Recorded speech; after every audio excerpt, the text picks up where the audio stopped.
This is the Mobile Commerce Minute with your hosts, Rob Woodbridge and Chuck Martin. It is time for another Mobile Commerce Minute. In the world, according to Dunkin Donuts, which we all subscribe to, what are the few of their strategies to stay relevant? Well, Dunkin Brands is a 60-year-old plus iconic brand, basically, and they had to look at how do they fit in this new mobile environment.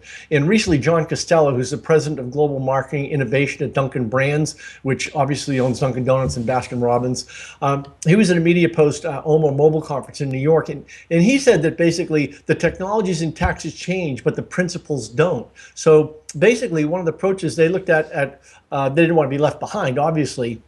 So they said, let's look at what works and what doesn't. So they test a lot of things. And what he said was they need to be really honest about what doesn't work and then essentially stop doing it. But the idea is to, with mobile, move with the times to stay relevant. Otherwise, you really aren't going to be that relevant.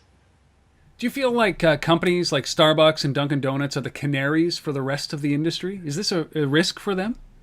Well, it's a risk for a brand, but it's a much larger risk if they don't do anything. And if you look at Dunkin', they've done a lot of innovative things with payments.